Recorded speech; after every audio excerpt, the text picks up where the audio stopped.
Amados, por que eu digo uma palavra de vitória? Porque, queridos, a palavra de Deus, ela não volta vazia.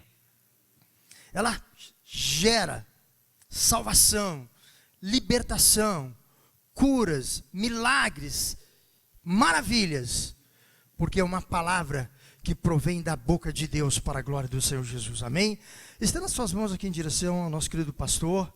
Pai querido e poderoso, em nome de Jesus, nós apresentamos o teu servo na tua presença, te louvando a Deus por tê-lo mais uma vez conosco, ó Pai. Muito obrigado pela vida do pastor Monteiro, Deus querido. Muito obrigado, porque sabemos que o Senhor tem mais uma palavra poderosa para dirigir os nossos corações nesta noite, ó Pai. E que tudo aquilo quanto o Senhor tem, o Senhor esteja falando. Porque nós não queremos ouvir apenas o que nós queremos, mas nós queremos ouvir aquilo que o Senhor tem a dizer para cada um de nós, ó Deus. Porque o Senhor sempre tem o melhor da terra para os teus filhos, ó Pai. Deus, sabemos que Ele tem se consagrado a Ti, que Ele tem buscado e que Ele tem, Senhor, buscado revelação do Senhor, mas eu sei que essa fonte inesgotável da revelação de Deus continua sendo derramada sobre o teu servo, Pai. Deus querido, fala, porque aqui é uma igreja que continua te ouvindo, em nome de Jesus, amém? Ainda de pé, recebamos o servo do Senhor. Paz do Senhor, irmãos. Poder sentar. Queridos irmãos em Jesus, podemos dizer, como Paulo disse, graças a Deus, que nos dá vitória por nosso Senhor Jesus Cristo. No início do culto, o presbítero irmão José Vicente leu o Salmo 19. E lá no versículo 1 do Salmo 19 diz assim: os céus proclamam a glória de Deus, e o firmamento anuncia a obra das suas mãos. Então eu fiquei meditando, meus irmãos, nesse versículo, que o mundo, embora caído como está caído, o que se mais ouve em nossos dias é barbárie e mais barbárie. É guerra, rumores de guerra, é crime, é assassinato, é doença, é corrupção. Tudo que não presta está havendo em nossos dias. Mas eu digo uma coisa, irmãos. O mundo, embora caído, não é todo tristeza e miséria. Porque quando nós levantamos de manhã, nós observamos o raiar do sol, observamos as plantas, e nós olhamos para cima, como eu faço todos os dias. Quando eu levanto sempre 6 horas, 6:30 da manhã, é o meu horário de levantar. E eu olho para fora e digo: Senhor, muito obrigado porque eu vou viver mais um dia. Muito obrigado pela noite. E muito obrigado porque eu vou viver mais um dia. Mas é tantos dias, Senhor. Mas eu agradeço a Deus por isso. Então, meus irmãos, que se eu não estivesse pregando o Evangelho, há muitos anos, o pastor Caleu e os presbíteros não estivessem pregando o Evangelho. Se ninguém pregasse, a natureza por si só anuncia o Evangelho. Porque nós observamos, meus irmãos, quando saímos daqui e entramos num jardim, como existem belos jardins aqui em Curitiba, nós vamos nos deparar com canteiros de flores, desabrochando, aquelas flores de delicados matizes. Nós ficamos observando como é bonito, é as marcas do amor de Deus. É a mensagem de Deus implícita nas flores. Mas o inimigo da nossa alma, como fez, faz e fará, até o dia que ele será lançado no lago de fogo. Ele tem feito o homem imaginar a Deus, olhar para Deus como se Deus fosse um juiz exigente e cruel, um déspota, um facínora, que permite que tudo de mal aconteça nesse mundo. Mas, meus irmãos, quando nós lemos as Sagradas Escrituras, que a Bíblia é a fundamental regra de fé e conduta que regula e legitima o cristão. Mas quando olhamos para a palavra de Deus, nós observamos que foi para dissipar essa negra sombra, revelando ao mundo o infinito amor de Deus, que Jesus desceu a esta terra contaminada pelo pecado. E hoje, e como outrora, ele bate à porta do pecador dizendo: eis que eu estou à porta e bato. Apocalipse 3:20 está escrito lá: eis que estou à porta e bato. Quem ouvir a minha voz e abrir a porta, eu entrarei, e com ele cearei, ele comigo. Mas ele bate a porta, ele não invade. Ele não estupra a nossa liberdade. Existe, uma vez já falei aqui que existe um cantor que gosta muito de cantar, que Deus invade o coração. Então, estava cantando lá na televisão, lá, que tanta coisa lá. Ele cantando: o mundo, Jesus, Deus invadiu meu coração. E todo mundo: Deus invadiu meu coração. É uma mentira, irmãos. É um hino mentiroso, porque Deus não invade o coração de ninguém. Deus bate a porta, se abrir a porta, ele entra. Nós somos cidadãos livres, nós temos livre-arbítrio. O homem pode ser o que ele quiser neste mundo. Pode ser ladrão, corrupto, assassino, homossexual, ladrão, bandido. Ele pode ser tudo o que ele quiser. Ele pode escolher tudo isso para viver aqui. Mas só tem uma coisa que ele não pode escolher: é as consequências da sua escolha. Esse ele não pode escolher. Então, meus irmãos, uma vez faz muito tempo passado, alguém chegou para mim e disse assim: escuta, por que vocês gostam de ir sempre na igreja? Por que igreja? É terça, é quinta, é quarta, é sexta, é sábado, é domingo? Eu falei: eu quero ir para a igreja porque eu quero ir para o céu. Mas que céu? Não existe céu.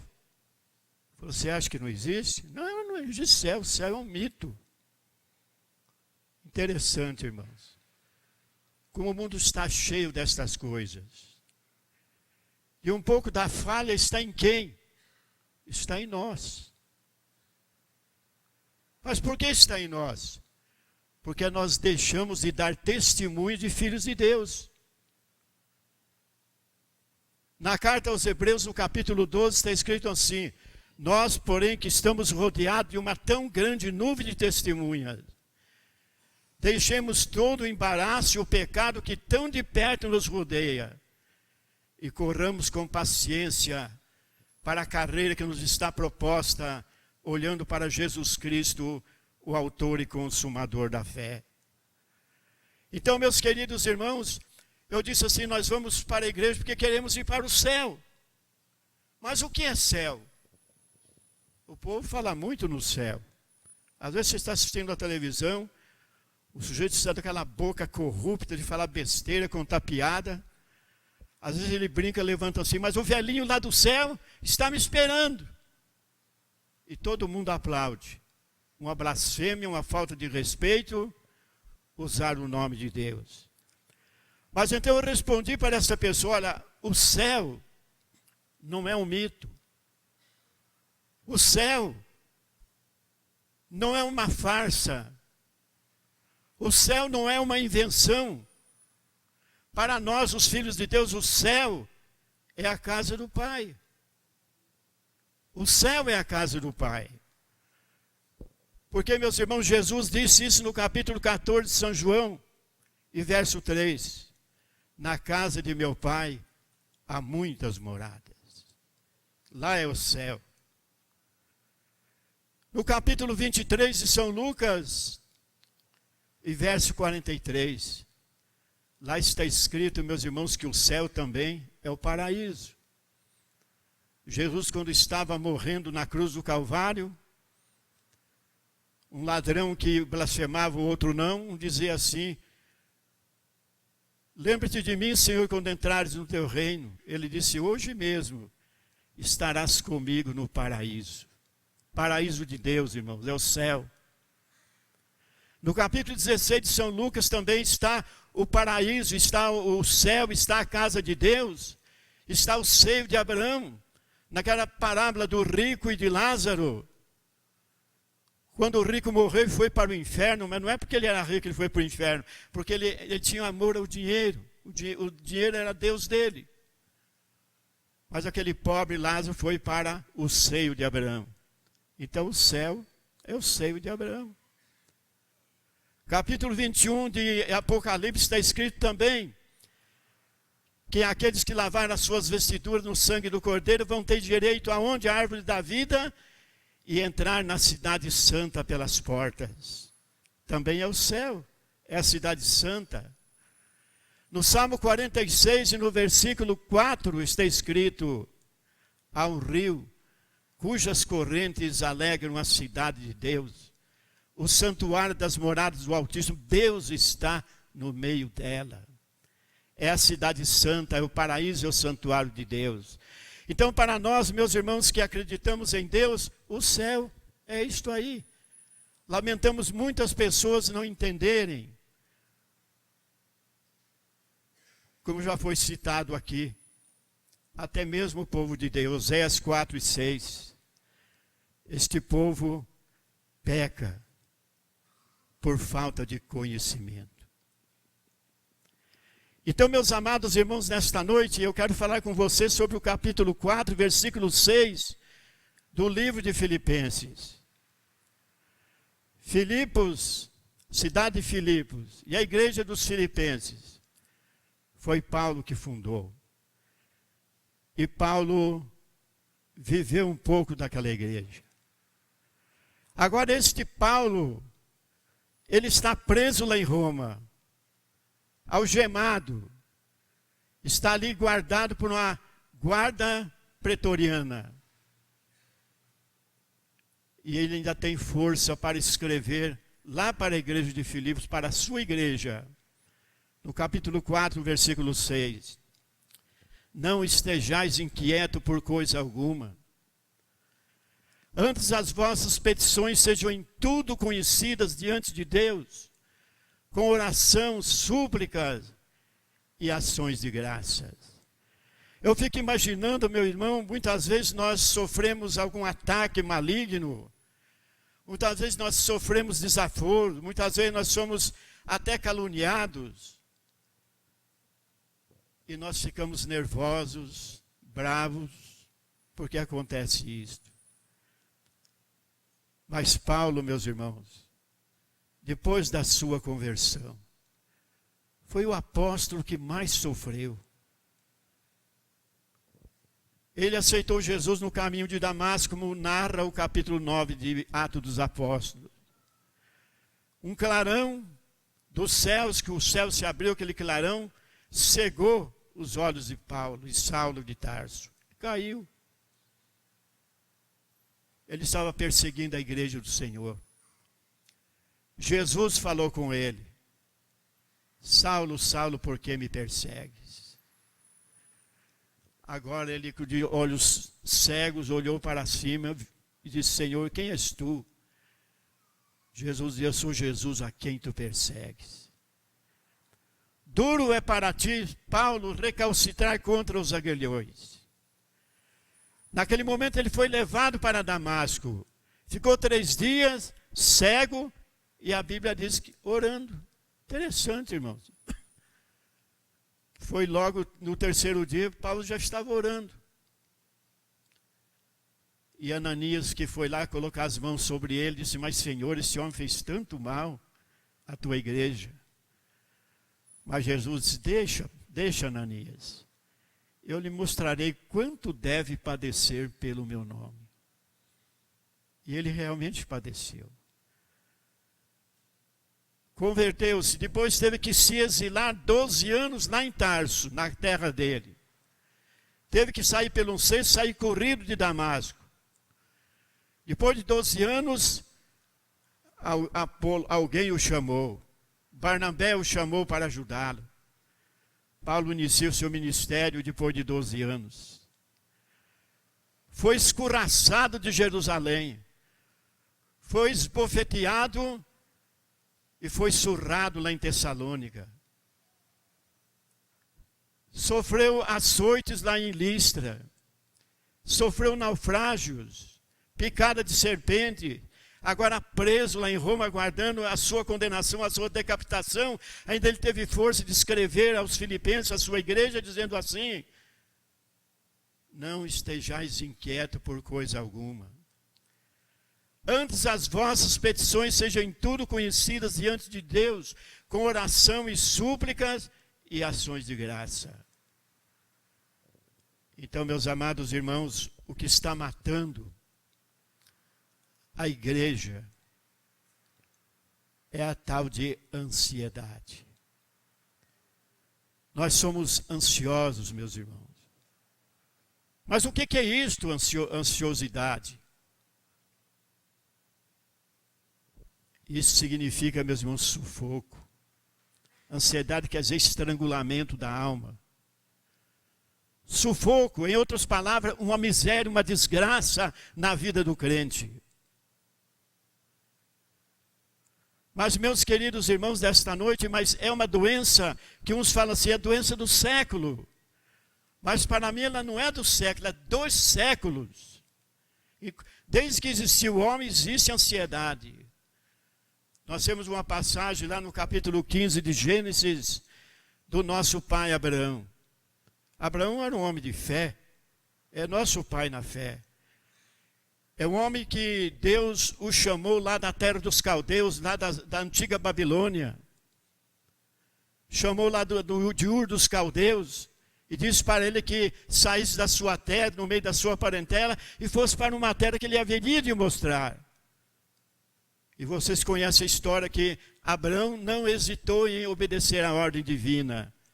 Mas ele sabia que aquela voz era a voz de Deus. Feliz, meus irmãos, é quando nós discernimos na igreja, quando Deus está falando conosco. Quando nós abrimos a Bíblia e falamos e pronunciamos a palavra de Deus, é Deus falando conosco. Então Abraão foi chamado lá, ele tinha lá 75 anos de idade quando saiu lá da terra dos caldeus. Sua esposa, 65. Saiu com seu rebanho, seu gado, suas ovelhas, ele era muito rico. Dessa vez Deus chamou o homem mais rico de Ur dos caldeus. O rebanho que lhe cobria quase todo o deserto.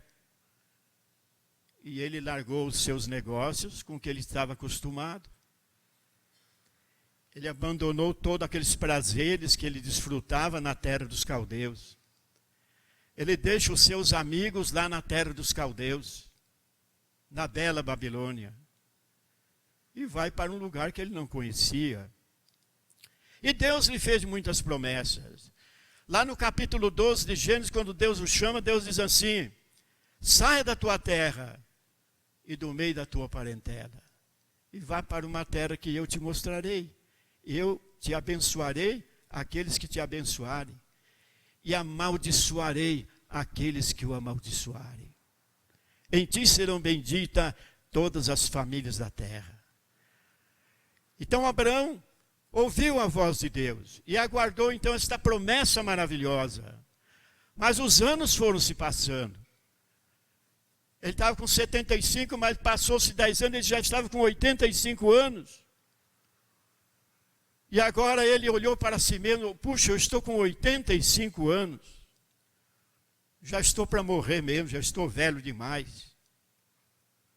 Olhou para sua esposa, 65 anos.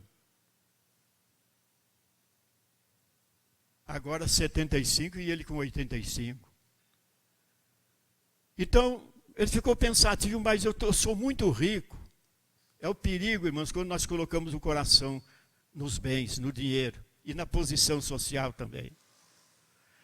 Abraão agora entra dentro de uma tenda, de uma cripta lunática, aquecida pelo sol, entra lá dentro e fica lá, desanimado, cabisbaixo, nervoso, decepcionado e com ansiedade, a maldita ansiedade. E Deus procura Abraão. Onde está Abraão? Abraão o encontra lá naquela caverna de lona. Deus chega diante de Abraão: Abraão, eu te abençoarei, Abraão. Me abençoa, Senhor. Eu estou aqui decepcionado. Está lá no capítulo 15 de Gênesis. Estou aqui decepcionado dentro desta tenda. Eu estou com 85 anos, Senhor. Daqui uns dias eu não ando mais. E o herdeiro da minha fortuna, o herdeiro da minha riqueza, é o Damasceno Eliezer, que está comigo, meu mordomo. Deus olha para Abraão: Abraão, este aí não é o teu herdeiro. Faz o seguinte, Abraão, sai para fora da tenda um pouquinho, sai fora. E ele saiu para fora da tenda. Deus disse: olha para cima. Abraão, quando olhou para cima, para o alto infinito azulado, aqueles bilhões de estrelas, bilhões de galáxias, aquela coisa maravilhosa, e Deus disse: Abraão, comece a contar as estrelas, se é que podes contá-las. Ele disse: Senhor, impossível. Ninguém, não existe alguém que possa contar as estrelas.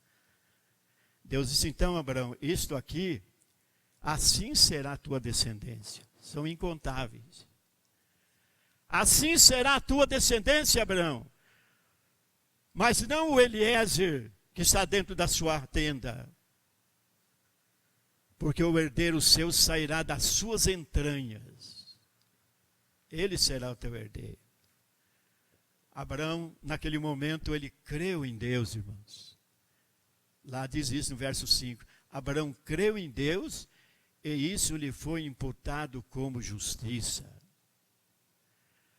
Mas depois ele voltou: mas Senhor, como será isto?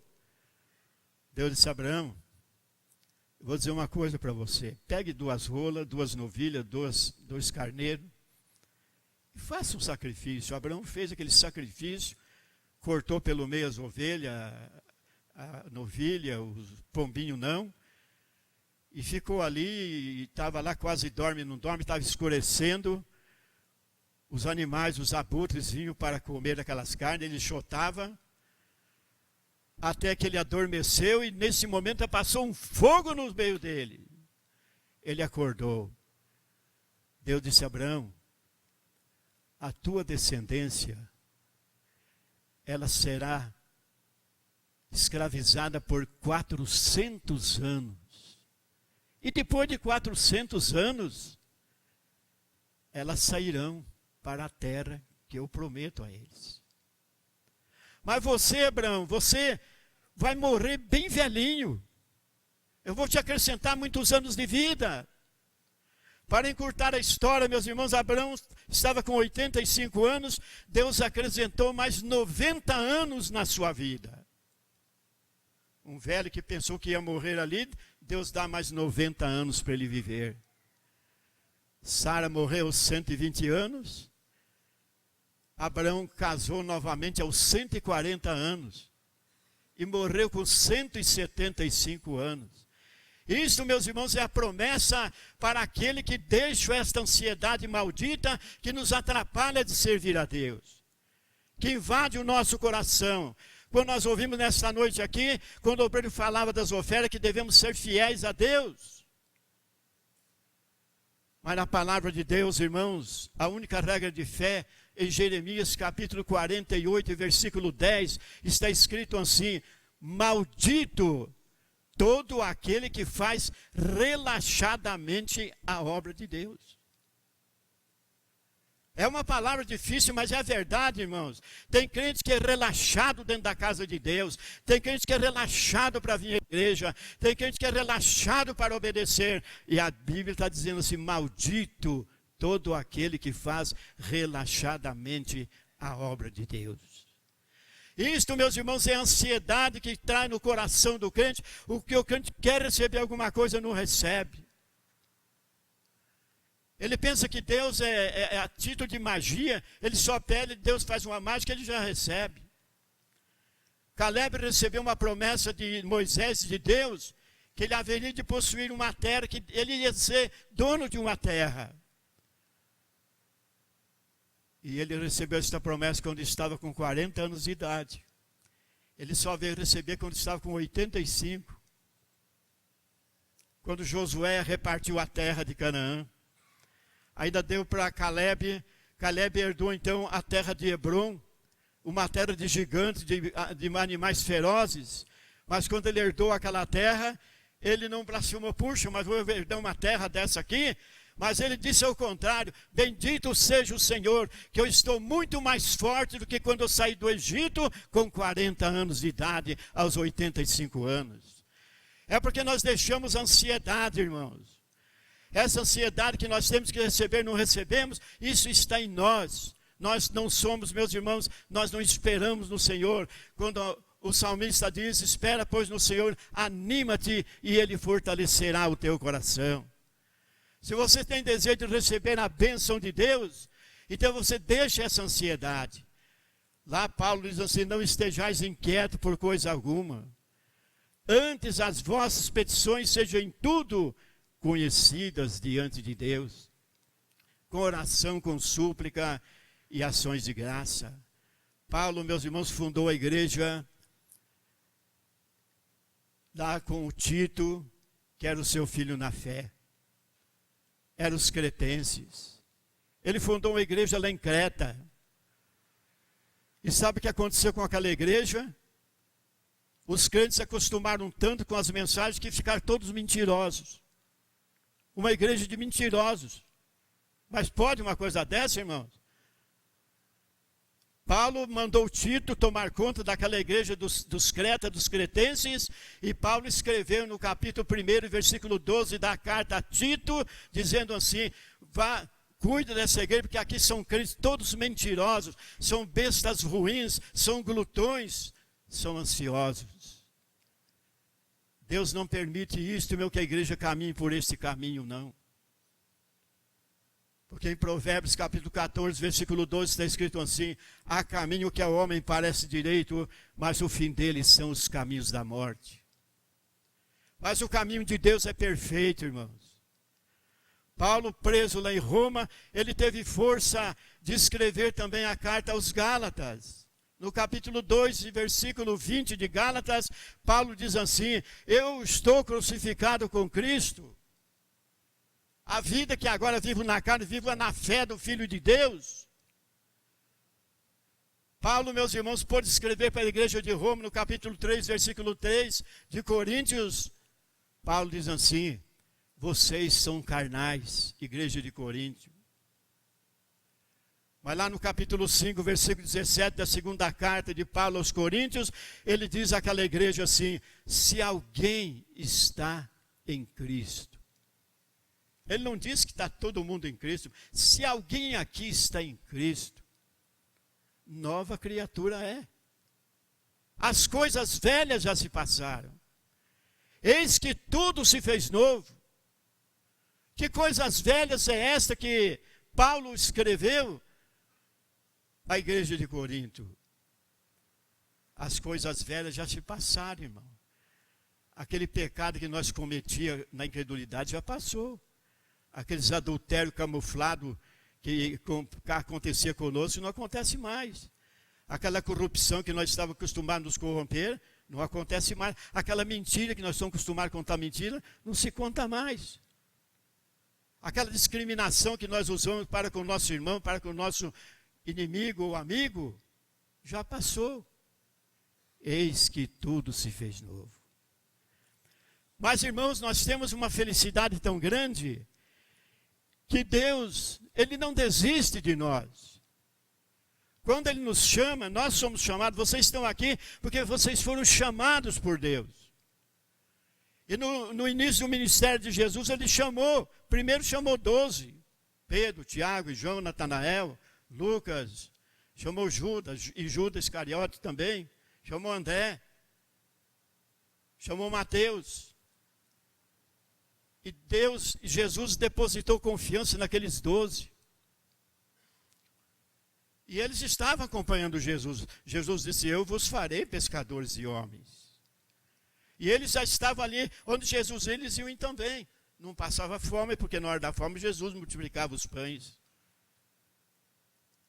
Mas chegou um momento, meus irmãos, que os 12 apóstolos, eles estavam numa carne tremenda.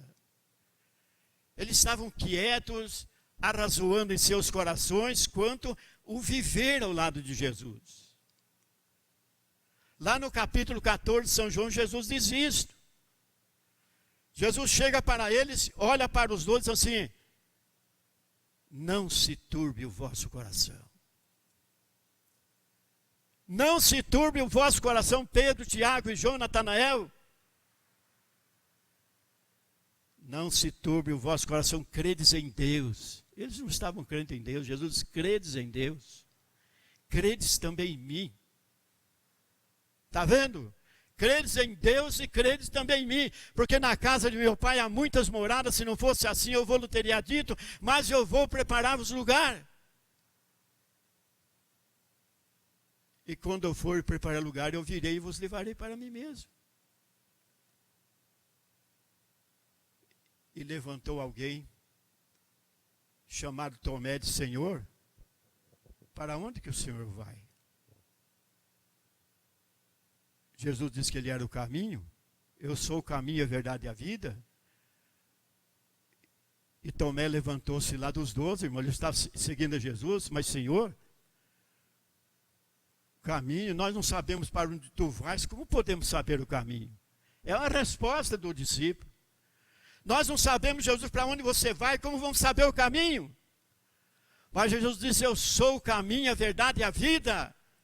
E ninguém vem ao Pai senão por mim. E quem vem a mim, vê o Pai. Como vocês perguntam, mostra-nos o Pai. Mas Filipe agora levanta lá também no meio dos 12, Senhor, mostra-nos o Pai, o que nos basta. Que petulância de Filipe, mostra-nos o Pai, para nós ficarmos satisfeitos. Jesus respondeu: Filipe, estou há tanto tempo convosco, e não me tendes conhecido, Filipe. Quem me vê a mim, vê o Pai. Como dizes tu, mostra-nos o Pai? Pedro mais tarde disse: não, Jesus, sabe de uma coisa? Não vai acontecer nada contigo, porque eu estou aqui ao teu lado. Jesus disse: Pedro, hoje, antes que o galo cante 3 vezes, você vai me negar. Ah, não acontece isso não, na minha vida não. Negou a Jesus. Pedro negou a Jesus. Filipe duvidou de Jesus. Tomé, muito mais ainda. André, lá no Partir do Pão, no capítulo 14 de São Mateus. Ah, nós não temos dinheiro para comprar tanto pão para esse povo. Mas Jesus disse: André, dê-lhe voz de comer, mas não temos dinheiro. Mas Jesus não desistiu deles, meus irmãos. Ele não desiste de você também. Amém? Ele não desistiu de mim, por isso que eu estou aqui aos 81 anos pregando a palavra de Deus. Passei por muitas dificuldades, mas o Senhor me sustentou. É o que diz o salmista no capítulo 55 e versículo 22. Lança o teu cuidado ao Senhor, lança a tua ansiedade ao Senhor, porque Ele tem cuidado de vós, não permitirá que o justo seja abalado. Então, meus amados irmãos, por que Paulo chamou aquela igreja de mentirosa, a igreja dos cretas, dos cretenses? Ele colocou Tito, que era o seu discípulo na fé, filho na fé, para cuidar da igreja e acabar com aqueles mentirosos, porque eles estavam ansiosos demais, eles não oravam mais. Faziam mais barulho, mas não oravam. Diziam servir a Deus, mas o coração dizia não. O testemunho dizia não. Mas nesta noite, meus irmãos, a ansiedade deve desaparecer da nossa vida. Não andeis inquieto por coisa alguma. Antes as vossas petições sejam em tudo conhecidas diante de Deus, com oração, com súplica e ações de graças. E eu quero agora, meus irmãos, fazer uma oração com vocês. Vamos botar essa ansiedade fora aqui, irmãos? Vamos? Vamos, irmãos? Então vem aqui orar comigo, irmão. Vamos expulsar essa ansiedade para que nós possamos louvar a Deus e esta igreja seja realmente uma igreja poderosa, como ela sempre tem sido. Esta igreja aqui é uma igreja missionária, irmão. Esta igreja é missionária, porque daqui saiu muitos pastores, evangelistas, que estão nesse Brasil afora, saiu desta igreja. E a maioria são meus filhos na fé, que Deus me deu força para ganhá-los. E ela continua sendo uma igreja missionária. Venham todos para a frente e ansiedade, lança fora a ansiedade, irmãos. Lança fora, porque Deus está aqui para abençoar o teu coração, para encher o teu coração de graça, para lhe dar força para vencer as dificuldades, os problemas que tão de perto nos rodeia. Venha, irmão, venha como você está. Eu venho como estou, eu venho como estou, porque Jesus por mim morreu. Eu venho como estou. Vem e cante comigo, irmão. Eu venho como estou. Eu venho como estou. Porque Jesus por mim morreu. Eu venho como estou. Chega mais perto. Eu venho como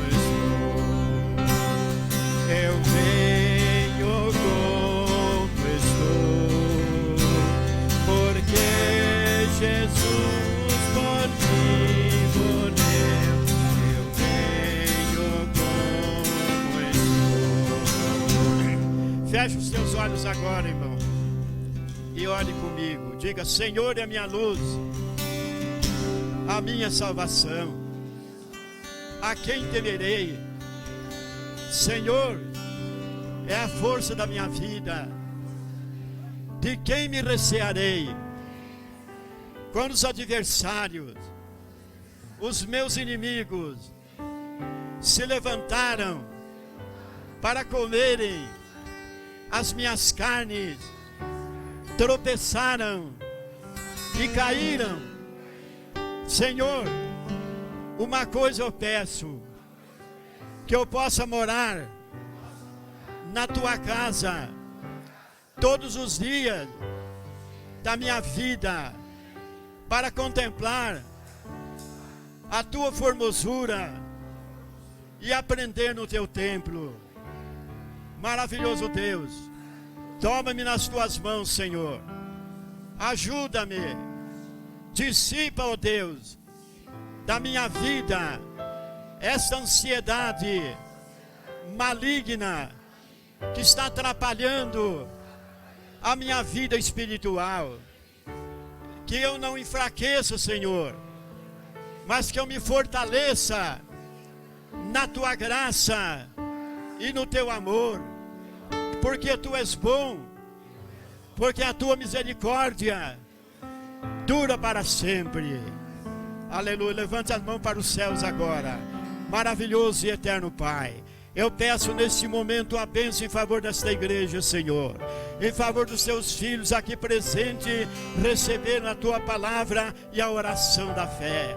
Que cada um possa sair daqui nesta noite, Senhor, com o coração transbordando de alegria. Abençoa o pastor da tua igreja aqui, Senhor. Abençoa o anjo da tua igreja. Abençoa os seus auxiliares. Abençoa os jovens, as crianças. Abençoa os idosos. Abençoa a vida de cada um. Que esta igreja, Senhor, possa ser uma igreja vitoriosa, porque nós acreditamos em nome do Senhor Jesus. Amém?